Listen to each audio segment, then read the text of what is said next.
નમસ્કાર મિત્રો, હું પટેલ પેસ યુટ્યુબની આ ચેનલમાં આપ સૌનું સ્વાગત કરું છું. દોસ્તો, ઘણી વખત તમે સોશિયલ મીડિયામાં વિડીયો જુઓ ત્યારે આ રીતે હાથમાં પેન હોય અને એનિમેટેડ ફોર્મેટમાં કોઈ ટેક્સ્ટ જે છે એ લખાતા હોય છે અને એનાથી આગળ ઘણા મિત્રો તો આ રીતે મોરના પીછા વડે પણ લખાણ લખતા હોય છે એનિમેટેડ ફોર્મેટમાં. તો તમને પણ એમ થાય કે મારે પણ આ રીતે મારું લખાણ જે છે એ એનિમેટેડ ફોર્મેટમાં લખવું છે, પેન વડે અથવા તો પીછા વડે અથવા તો અન્ય કોઈ રીતે. તો ચાલો મિત્રો, આપણે આ વિડીયોમાં શીખીએ કે આ રીતનું લખાણ જે છે એ તમારા મોબાઈલના ઉપયોગથી કેવી રીતે લખી શકાય. આ માટે સૌથી પહેલાં તમારે તમારા મોબાઈલમાં પ્લે સ્ટોર ઓપન કરવાનું છે અને પ્લે સ્ટોરની અંદર લખવાનું છે તમારે બેનિમ, BENIME, બેનિમ વ્હાઇટબોર્ડ એનિમેશન. જે એપ્લિકેશન છે એનું નામ છે મિત્રો બેનિમ વ્હાઇટબોર્ડ એનિમેશન.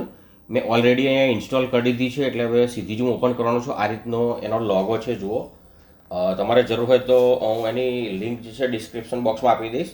હવે હું એની પર ક્લિક કરું છું મિત્રો, એટલે મારી એપ્લિકેશન જે છે એ ઓપન થઈ જાય છે. હવે આવો ઇન્ટરફેસ દેખાશે તમારા મોબાઈલની અંદર. અહીં બેનિમ લખેલું હશે, અહીં પ્રોજેક્ટ આ રીતે.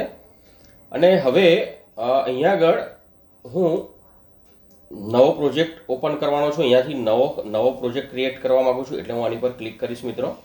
અહીં પર ચાલો આની પર ક્લિક કરું છું, એટલે ક્રિએટ મૂવી લખેલું આવે છે. એનું નામ આપી દઉં છું, જે આપવું હોય આપી શકાય. ચાલો હું એ નામ આપી દઉં છું, એ.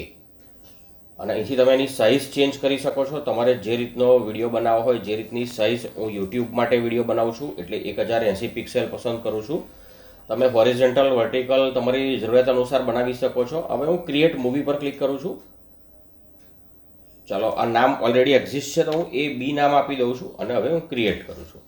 એટલે નવો એક પ્રોજેક્ટ માટે આ સ્ક્રીન છે આપણી. અહીંયા આગળ તમારે પ્રોજેક્ટ ક્રિએટ કરવાનો છે. અહીંથી તમે સ્ટીકર એડ કરી શકો છો મિત્રો. તમારે તમારી પોતાની બનાવેલી ઇમેજ હોય તો એ પણ એડ કરી શકો છો. SVG ઇમેજ પણ એડ કરી શકો છો.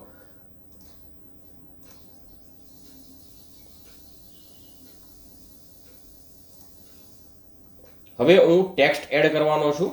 ટેક્સ્ટ મારે જે એડ કરવા છે હું લખી દઉં છું. માની લો કે હું મારું નામ જ લખવા માગું છું, તો હું લખું છું ભટ્ટ અલ્પેશ અને હવે ઇન્સર્ટ કરું છું અને હું ડ્રેગ કરીને મારી જગ્યા પસંદ કરી શકું છું. અહીંયા આગળ લઈ લઉં છું. અહીંયા આગળ લોગો દેખાય છે તમને. આ લોગો તમારે દૂર કરવો હોય તો તમારે ચાર્જ ચૂકવવો પડશે મિત્રો. અને તમને લોગોનો કંઈ વાંધો ના હોય તો તમે ચલાવી શકો છો. અહીંથી ફોન્ટના કલર પણ હું બદલી શકું છું. અહીંથી મિત્રો અહીંથી ફોન્ટની સ્ટાઇલ ચેન્જ કરી શકું છું. અહીંયા આગળ માર્કર ફોન્ટ છે, ચાલો હું બદલું છું.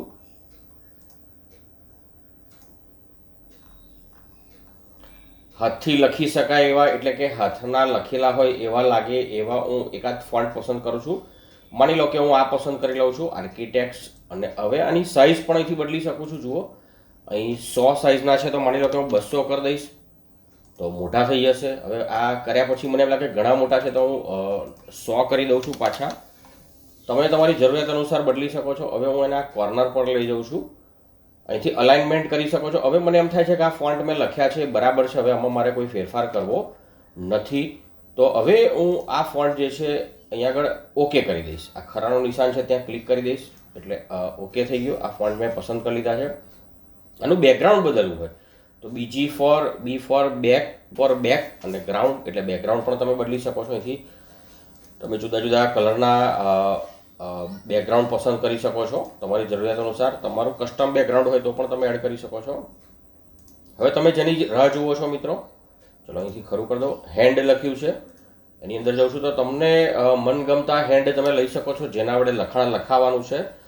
આ હાથ વડે, હાથમાં પેન છે, પેન્સિલ છે, વગેરે વગેરે છે. તમને જે ઠીક લાગે તમે લઈ શકો છો. માની લો કે હું પીછું લઉં છું અને હવે હું પ્લે કરું છું. અહીંથી જુઓ મિત્રો, પ્લે કરીને ચેક કરું છું કે કેવું લાગશે આ લખાણ.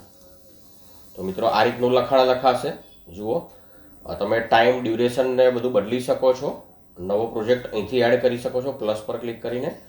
અને હવે તમે જોયો આ વિડીયો અને તમને બરાબર લાગે છે, પછી તમારે એને એક્સપોર્ટ કરવાનો છે. અહીંયા વિડીયો કેમેરાનું નિશાન છે, જુઓ, આની પર ક્લિક કરશો, તમે આને નામ આપી દેશો અને પછી મેક મૂવી કરશો એટલે તમારા ડિવાઇસની અંદર આ જે વિડીયો જે છે એ બની અને સેવ થઈ જશે.